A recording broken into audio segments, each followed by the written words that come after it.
When I was a boy, we used to visit my grandparents on a Sunday. On the way there, we passed under a low bridge and my parents sometimes mentioned that it was the route of Lady Wimborne's private road to Bournemouth. This meant nothing to me as a kid, but it's something I've thought about recently. Because of COVID-19, I've been out and about on my old bike that's been in the garage for at least a decade and no longer in its prime. Looking for new routes to explore, I decided to find out if the story about the private road was true, and if so, to see if I could cycle it. In short, yes, the road existed, and yes, I've cycled as much of it as possible. Lady Wimborne's Canford estate is probably more important than you might think. Most of Poole, Wimborne and the western part of Bournemouth is built on the grounds of the former estate, and there are still many signs of the past around us. There's some debate online about exactly where in Bournemouth the road went to. It was this point, the junction between Wallisdown Road and Scotch Road. I'm relying on two sources here. Firstly, my mum. She's 90 and refusing to get old, and secondly, Ordnance Survey maps from the early to mid-1900s. The borderline between Bournemouth and Poole is the middle of Wallisdown Road. So I'm filming from Bournemouth and the opposite side of the road is Poole. So it most certainly went to Bournemouth, just. As we'll discover, the estate was huge, so there were several roads and entrances to the estate. However, this was a grand entrance. The lodges and gates were built in 1909. My mum remembers cycling past the entrance gates with a friend. The road was built to reduce the distance between the manor and Bournemouth. It took 2 years to build and opened in 1910. The road took the line of Wallisdown Road to start with, heading towards the junction of Raleigh Road and Bemborough Crescent. It crossed onto Bourne Valley halfway along Bemborough Crescent, then followed the Bourne stream to the bottom of Leyland Road, curving north to run between Wallisdown Road and Lowry Crescent. The bridge that inspired this film then crossed over Ringwood Road. As the area has become more and more built up, more and more of the road has disappeared. Thankfully, this first section is the only bit where there is virtually nothing left. Nugget number 1. The estate has passed through a lot of hands, including Henry VIII's grubby paws. One of the owners, William Longspeed Jr., granted turbary rights to local people. That's the right to cut turf for fuel, raise animals and hunt for game. The area to my right is called Turbury Common. I grew up around here and I didn't know the origin of the name until now. The estate has changed a lot over the centuries. It used to be all of Wimborne, all of Poole, and bits of where Bournemouth was going to be. It's had bits added and bits removed. This brings us neatly to the first stop, the spot where the bridge was that we used to drive under when I was a boy. The bridge was built as part of a job creation scheme for the unemployed. It was a low bridge, so traffic regularly got stuck under it, mostly buses and lorries, but one time a tank. I had an email from Walter Reed, who was responsible for the bridge's demolition. Due to the location of water and sewage pipes, plus electric cables, the bridge had to be taken down very gently. Consecutive blasts of 2-ounce charges were used to crack the concrete so that it could be demolished by ball and chain, much to the displeasure of the customers from the pub, who congregated to witness a big bang with rubble flying everywhere. So this is the other side of the dual carriageway. The route of the road used to be directly to my right, but that's long since reverted to nature. The nearest we can get to the route is to pop down to Belbourne Road and pick it up later. The road was directly behind the north side of these houses in Belbourne Road, so let's see how close to the original route we can get. So this little bit of road takes us up to where the path used to be. However, what we'll find out is, might be okay if you want to walk. Fuck. But if you want to go on a bike, you've got a few problems. So you can follow the route of the road by walking it, but we're going to have to go by the road. Whilst I'm cycling up this road, I'm going to briefly mention the most important people in the story. After all, they did build the road. Nugget number 2. In 1198, the manor was owned by William Longspeed. He was an illegitimate son of Henry II and half-brother to Richard the Lionheart. He met a sudden end, reputedly poisoned, and was the first person to be buried in Salisbury Cathedral. For some reason, his tomb was opened in 1791, and the well-preserved corpse of a black rat containing traces of arsenic was found inside his skull. The rat's now in Salisbury Museum. Make of that what you will. Back to the manor. and in 1848 Sir John Guest purchased the estate plus some other bits of land for £335,000. That's about £40 million today. The family business was the world's biggest ironworks near Merthyr Tydfil. Not sure that he had any local connections, but he did have stacks of cash, and his new estate had the distinct advantage of not being right next to the world's biggest ironworks. His eldest son Ivor inherited the estate in 1852, and 6 years later married one Cornelia Spencer Churchill. Names familiar? Yep, that's the lot that owns Blenheim Palace. Some of the stuffier aristos probably didn't approve of the marriage as the groom was trade, but being trade and filthy rich opens doors for you, like being able to marry the daughter of a duke. Ivor was made Lord Wimborne in 1880, making Cornelia Lady Wimborne. More about her later. Thankfully, this is the end of the built-up bit. I'm glad to get off the road now. I much prefer riding on trails. Please. I've done this route a few times now, and this is really my favourite part. Despite living here all of my life, I've never really explored Canford Heath before making this film, which is a real shame as it's incredibly beautiful. I see a few cyclists, joggers and dog walkers, but mostly I have it all to myself. Overshare. For older gentlemen cyclists who don't want to wear lycra, or their wives have banned them from wearing it, my tip is bamboo underwear. Brilliant. No splinters yet either. Here we go for the cattle grid. Whoa! So back to Lady Cornelia. Two stories here. Story 1, rich aristos having a lovely time, and story 2, rich aristos using their money for the public good. Story 1's simple. They had estates in Dorset, Wales and Scotland, plus their London pad. Lots of socialising and travel. Story 2 is much more interesting. They did a lot of public good with their money, and there's still a lot of signs of that around. Before we get to the story, historical nugget number 3. Winston Churchill was Cornelia's nephew. Aged 18, he was staying at Branxton Dean Chine, which was part of the estate.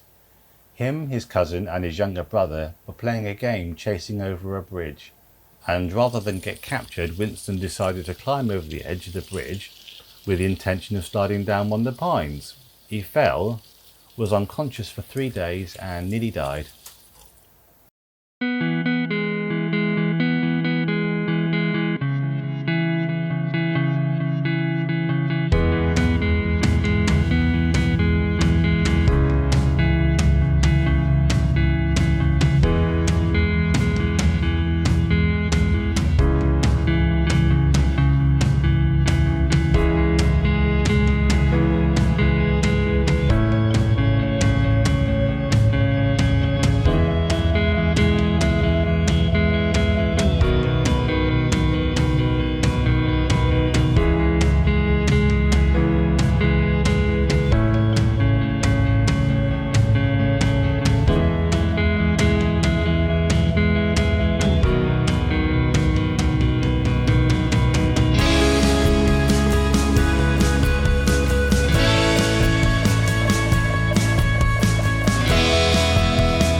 Back to the story, and Lady Wimborne allowed travellers to camp on the estate.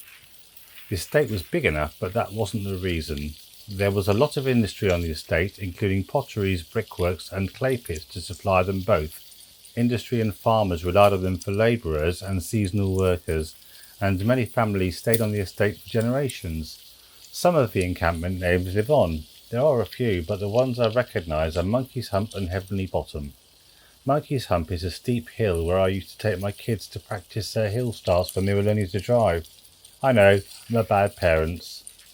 Some local names you'll know, all descended from families who lived on the estate. Special shout out to Charles Trent Scrapyard, we've just taken my daughter's first car up there. Nelson Stanley is also a big name in scrap metal and vehicle recycling. He lost a leg trying to retrieve a coin from one of his crushing machines. Bill Knott's first job was selling shoelaces and matchboxes. He established BK Bluebird and made caravans and park homes at his factory up at Newtown.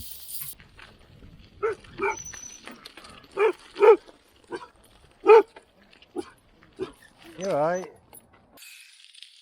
Like many wealthy Victorians, Ivor and Cornelia believed in using the money to benefit society, not by building one big statement building and naming it after themselves, but by genuinely improving the lives of their tenants and benefiting the town in general.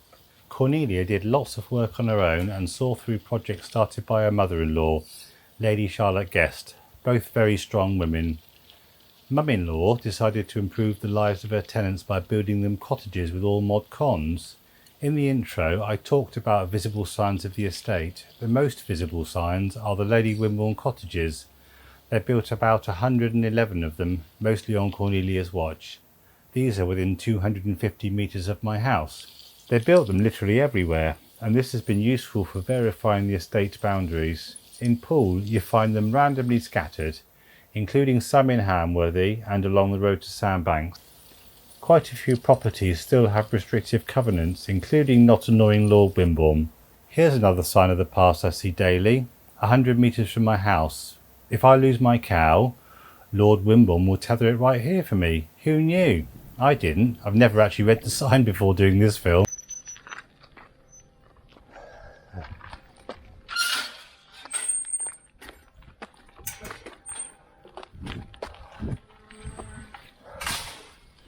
If you want to know what the definition of eyesore, in the middle of the heathland, it's that.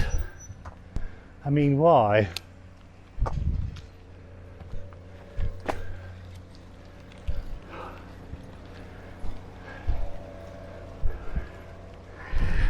It doesn't exactly improve up there either, does it?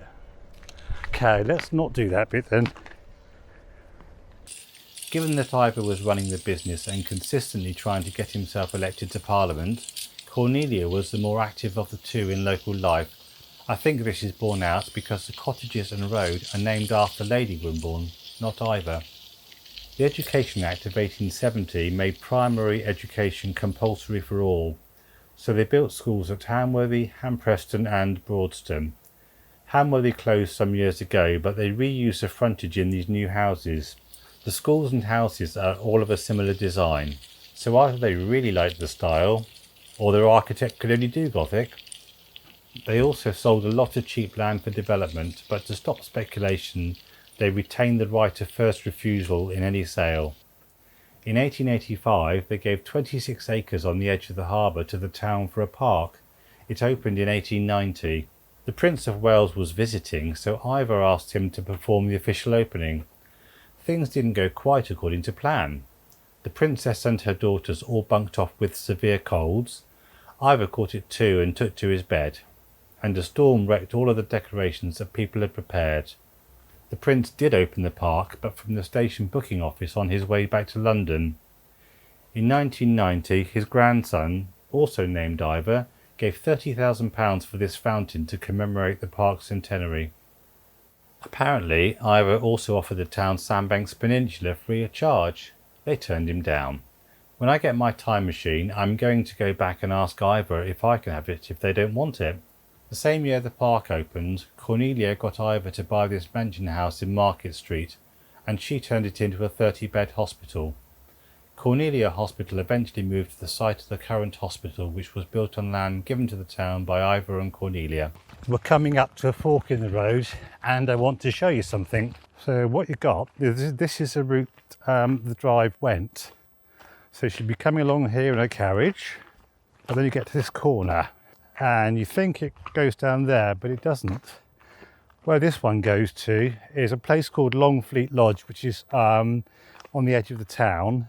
I'll show you on the map in a minute, and it eventually goes right down, joins up with Darby's Lane and heads towards Poole. So we're not going that way today. Where we're going down is the other fork, which is here. This section is quite short and takes us to Magna Road. You've got the posh houses of Arrowsmith Road on the left and Farmers Fields on the right, and the path is squeezed between the two. Although she had 14 men to sort of do something with the path, I think this bit they missed. Okay, so a rather nice meadow over there. Whoa, here we go. That's the worst bit of the whole drive. Hi, all right. Thank you. Yes. We're at Magna Road looking at South Lodge. This gatehouse is on the old road that used to run between Longfleet Lodge and the manor. So before they built the road we've been following, this was one of the main entrances to the park. Let's go this way a bit. This spot is where the old bridge crossed.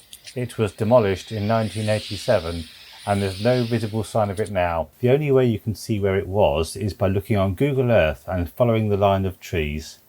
On this graphic, the old route to Longfleet Lodge is on the left in blue and the new road to Bournemouth is on the right.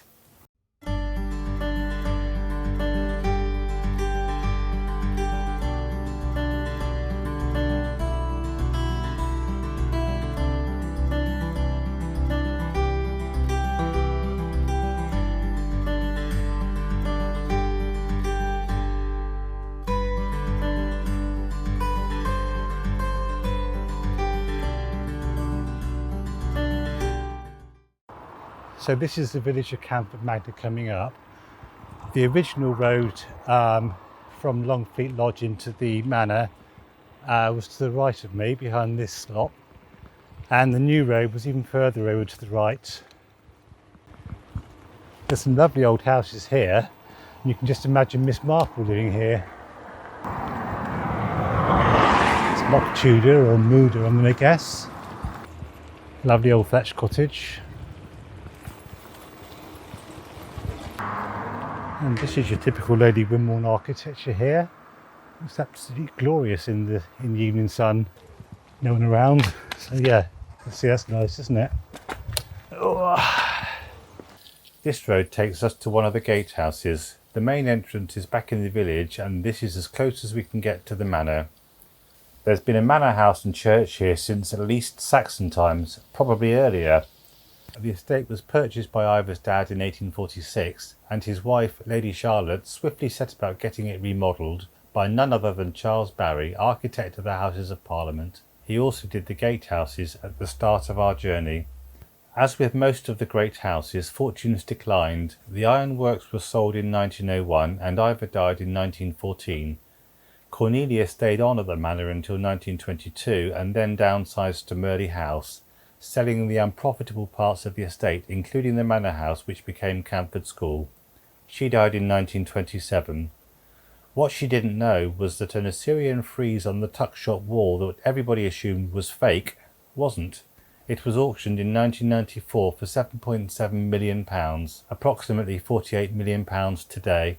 The biggest sale of Canford Manor lands was the area we know as Canford Heath. The borough of Poole paid £7 million in 1973. That's about £85 million today. They developed the land and used some of the profits to part fund the swimming pool, sports centre and the arts centre. I'm never going to call it the lighthouse, it will always be the arts centre to me. Much of the rest of Canford Heath was sold to W.H. White, who run that refuse site we passed earlier. In 1999, Poole bought a chunk of the estate with help from the National Lottery Fund and it's now a nature reserve. The current 4th Viscount Wimborne is Ivor Guest.